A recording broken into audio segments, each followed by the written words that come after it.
Bonjour à toutes et à tous, je vous remercie beaucoup d'être là aujourd'hui pour le 32e épisode de ma chaîne YouTube. J'espère que vous allez bien.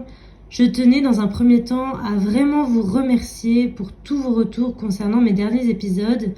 N'hésitez pas, pour ceux qui ne les ont pas encore visionnés, à aller voir ceux qui vous manquent. Ça peut vraiment vous apporter beaucoup de clés pour comprendre ce qu'est la perversion narcissique.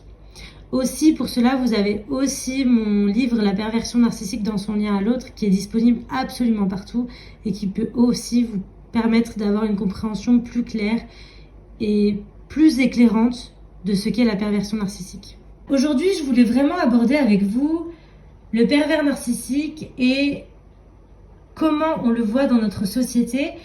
Est-il véritablement le monstre que tout le monde nous décrit ou on pourrait un peu le voir différemment ? Moi, j'ai voulu vraiment, par cet épisode, vous apporter une autre vision du pervers narcissique ou de la perverse narcissique pour démystifier un peu le mythe du grand méchant loup, du monstre horrible. Aujourd'hui, la perversion, elle est très très mal vue, très très mal considérée dans notre société. On fait vraiment du pervers quelqu'un de horrible, de monstrueux, un être dénué d'empathie, dénué de tout, dénué de sensibilité, d'humanité.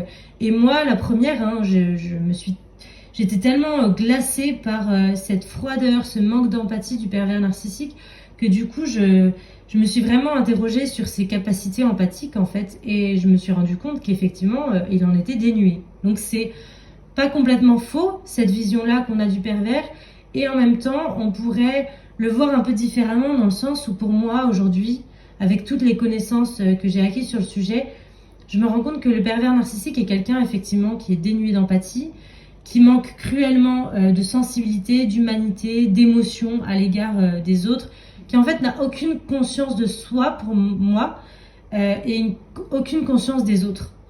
Ce qui fait que du coup, il ne se rend déjà pas compte, il n'a déjà pas conscience de qui il est, de ses blessures, de ses traumatismes. Et c'est ça qui peut être très dangereux et c'est pour ça que moi aujourd'hui, avec tout ce que j'ai compris de cette pathologie, je me rends compte que le vrai problème, c'est quand on n'a pas conscience de soi ni conscience des autres. Parce qu'à partir de là, du coup, on est capable d'être vraiment dans la violence, dans la peur, dans la paranoïa, dans ses protections, dans ses défenses en fait. Parce que le pervers narcissique pour moi, ou la perverse narcissique, encore une fois, je vous rappelle que la perversion narcissique est aussi bien masculine que féminine, toujours. Pour moi en fait, le pervers narcissique, c'est quelqu'un qui a énormément souffert dans son enfance, qui a du coup vécu tellement de traumatismes que du coup il a bloqué complètement son lien à l'autre, son lien à lui-même et son lien à l'autre. Donc en fait, c'est quelqu'un qui est complètement déconnecté de son corps. C'est comme si son âme en fait était vraiment dissociée de lui et donc il vit en fait que dans ses mécanismes de défense, que dans sa peur et c'est quelqu'un qui a une peur bleue de lui-même, mais du coup des autres en fait. Et donc qui va sans arrêt être dans la violence pour éviter par exemple d'être humilié, d'être rabaissé, qu'on se moque de lui. C'est vraiment quelqu'un qui va attaquer avant d'être attaqué pour moi. Donc et ça vient pour moi du fait, l'origine de ses peurs, l'origine de ses défenses, de ses protections, ça vient vraiment de l'enfance, puisqu'il a vécu une enfance vraiment traumatique. Pour autant, je n'excuse absolument pas ses comportements, ses actes, absolument pas. Rien n'est excusable, puisque ça relève pour moi toujours d'un choix. Et donc, à un moment donné, en fait, le pervers narcissique a décidé, consciemment ou inconsciemment, mais de bloquer en fait son empathie, ses émotions, son amour pour l'autre, parce que c'était quelque chose qui était devenu trop dangereux face aux menaces extérieures.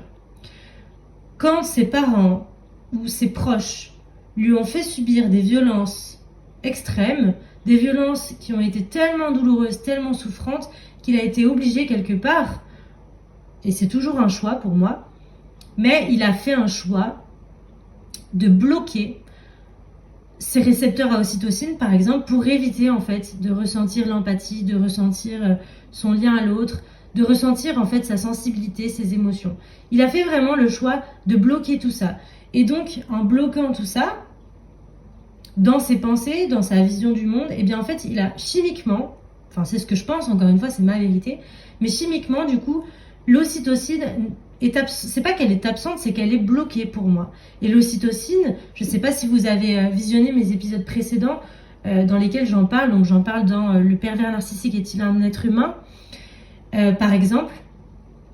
L'ocytocine, en fait, c'est l'hormone qui permet de s'attacher aux gens, qui permet d'être dans le lien à l'autre, en fait, tout simplement, et justement d'avoir envie de relationner. Le pervers narcissique, en fait, n'a pas envie de relationner. Il relationne parce qu'il se nourrit de l'autre. Il relationne parce que... il relationne, oui, parce qu'il a besoin de l'énergie de l'autre, parce qu'il a besoin de combler ce vide, en fait. Parce que, finalement, le pervers narcissique, c'est quelqu'un d'hyper vide à l'intérieur et qui n'a tellement pas conscience de lui-même et des autres, qu'il n'a pas conscience qu'en fait, ce vide, il peut le remplir par lui-même, puisqu'il ne ressent plus l'amour, en fait. Il s'est complètement déconnecté de sa capacité à ressentir de l'amour. À un moment donné, en fait, le pervers narcissique décide de devenir pervers narcissique ou justement de prendre une autre direction. Le pervers narcissique va, à l'adolescence, donc, s'identifier à ses parents et devenir lui-même pervers narcissique.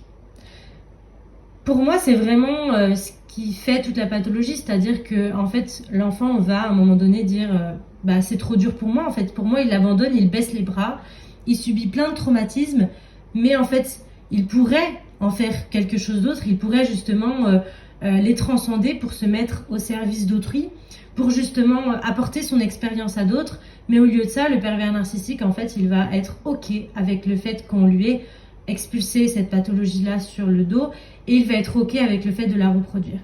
Peut-être que ça se fait de manière inconsciente, mais moi, quand même, je pense qu'il y a toujours une certaine forme de conscience qui est peut-être bien camouflée derrière toutes les protections, toutes les défenses, mais cette conscience est là, puisque pour moi, l'être humain est fait d'une conscience. Donc après, il décide de l'écouter, de se mettre à son écoute de cette conscience ou pas, mais c'est un choix, encore une fois.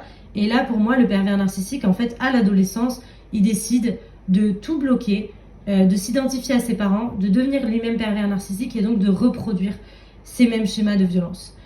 Donc c'est aussi simple que ça, en fait. C'est pour ça que pour moi, le pervers narcissique, il n'est pas si intelligent que ça, dans le sens où, tout dépend de ce qu'on met derrière l'intelligence, mais pour moi, il n'est pas si intelligent que ça, dans le sens où il va reproduire mot pour mot ce qu'il a vécu. Donc, s'il a vécu un certain type de violence dans son enfance, il va reproduire exactement les mêmes violences avec ses propres enfants. Donc, en fait, si vous voulez vraiment savoir comment va se comporter le pervers narcissique avec vous, allez voir dans son enfance. C'est aussi simple que ça, en fait. Alors, parfois, il vous cachera des choses, hein, ça, je ne dis pas le contraire. Mais en général, il laisse quand même des petits indices. Il donne quand même des petits signes, en fait, de ce qu'il a vécu et de ce qu'il va reproduire après. Donc c'est vraiment pour moi une partition de musique. Il va la jouer de manière répétée dans le temps et en continu. Et ça ne va jamais s'arrêter jusqu'à ce qu'à un moment donné, en fait, moi je pense que quelqu'un mette vraiment en lumière ses comportements. Et à partir du moment où vous révélez la perversion narcissique au monde, c'est là où elle a vraiment la possibilité d'être transmutée. Si on la nie, c'est parce que peut-être aussi elle vient nous chercher. On a tous au fond de nous, je pense, de la violence. Et en fait, on a tous énormément de mal à reconnaître qu'elle existe en chacun de nous. On n'est pas que pur, on n'est pas que vierge, on n'est pas que des saints. Moi, je pense qu'il faut vraiment arrêter avec ça. On est aussi violence, on est aussi agressif à des moments, on est aussi parfois méchant. Je pense qu'on peut être tout et son contraire. Donc, c'est vraiment une illusion de croire qu'on est juste des saints, en fait, et qu'on est juste lumineux. On a tous des choses à se reprocher. Voilà. Et ça fait aussi partie de notre humanité. Je pense que le reconnaître, c'est aussi se permettre de pas juste être des gens absolument parfaits, desquels il ne faut rien que... il faut que rien dépasse, il faut absolument qu'on soit parfait, qu'on tienne notre rôle en société. Pour moi, c'est déjà énormément de pression, et puis c'est vraiment une connerie, parce que du coup, le jour où ça explose, ça fait très très mal, quoi. Et le pervers narcissique, lui, j'ai envie de dire qu'il explose en permanence. Lui, clairement, c'est un peu comme si, pour moi, il assumait son côté méchant, agressif, monstrueux au quotidien, et que du coup, il se permettait pas non plus d'être autrement que comme ça. Voilà, je dépose ça là assez rapidement, mais je veux dire, c'est l'archétype pour nous, la caricature du monstre, en fait. Et du monstre qui a aussi... du monstre. Pour moi, c'est pas vraiment un monstre. C'est-à-dire que même s'il a fait des actes qui sont vraiment répréhensibles, qui sont pas du tout excusables, je pense que derrière, ça cache un profond besoin d'être aimé, d'être reconnu, d'être entendu, d'être considéré. Et que tant qu'on ferme juste les yeux sur la pathologie, du coup, on leur permet pas non plus de venir déposer dans un espace qui serait vraiment bienveillant et qui vraiment leur permettrait en fait de déposer tout ce qu'ils ont à déposer dans un espace bienveillant, de non-jugement, de neutralité, où en fait on n'est pas juste là à les pointer du doigt, quoi. Voilà, moi c'est ça que je veux dire, c'est leurs comportements ne sont absolument pas excusables, mais s'ils font de cette façon-là, c'est aussi et surtout pour moi parce qu'il y a un besoin énorme d'amour derrière. Voilà. Après, je vois déjà venir la victime de mais du coup il faut continuer de les aider, d'être là pour eux, etc. etc. Pour moi, c'est pas la bonne option parce que là, pour le coup, plus vous allez essayer de les aider et plus ils vont en profiter pour se nourrir de votre énergie. Donc l'idée, c'est pas ça pour moi. En fait, l'idée pour la victime, d'après moi, encore une fois, ça reste ma vérité, mais c'est de justement mettre en lumière leur comportement, de ne plus les laisser faire, de ne plus accepter et tolérer ce qu'ils font, parce qu'en fait, ils vont continuer d'alimenter leur schéma. Et là, pour le coup, ils sont dans la peur tout le temps, dans les défenses tout le temps, dans leur ego tout le temps. Moins vous allez alimenter leur ego en les plaignant, en les positionnant en victime, en étant vraiment compatissante, compréhensive, en essayant de les aider au maximum, plus ils vont en profiter et plus ils vont alimenter et nourrir leur ego. L'idée, c'est vraiment justement de sortir de ça, de prendre de la hauteur, de vous apprendre à vraiment vous aimer et à remplir ce vide qui est à l'intérieur de vous, puisque si vous acceptez leur comportement, c'est aussi parce qu'en vous, il y a un énorme vide et que du coup, il y a toute la place pour la toxicité et l'abus. Pour moi, aujourd'hui, c'est une évidence là-dessus, c'est que si vous êtes rempli à l'intérieur de vous, il n'y a aucune place pour la perversion, aucune place pour l'abus. Parce que vous savez mettre vos limites, vous savez dire stop, vous savez dire non, et donc ça marche pas en fait, ils peuvent pas rentrer dans votre champ. Donc pour moi vraiment toute la difficulté, mais en même temps la solution, c'est de replacer chacun, de redonner à chacun sa responsabilité dans l'histoire et dans la relation. Vous êtes responsable d'avoir un vide à l'intérieur de vous et de devoir le remplir par vous-même. Le pervers narcissique est responsable de ses comportements, de ses actes, et pour moi, c'est de la responsabilité. Il a beau ne pas avoir conscience de lui-même, ou feindre en tout cas de ne pas avoir conscience de lui-même, c'est quand même de sa responsabilité de vouloir rester dans l'inconscience. C'est son problème en fait. Je pense qu'il faut démystifier un petit peu le mythe du grand méchant loup que serait le pervers narcissique.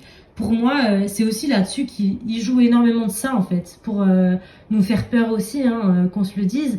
Donc c'est un peu démystifier tout ça et le voir un petit peu comme un petit enfant qui se serait pas du tout construit sur le plan psychique et qui serait resté vraiment un enfant très très immature et qui cherche par tous les moyens à trouver l'amour en fait, parce qu'il a un énorme besoin d'être aimé au fond de lui, qui cherche par tous les moyens la reconnaissance de ses pères, de ses parents, l'amour de ses parents, et en fait c'est quelqu'un qui est en grande souffrance.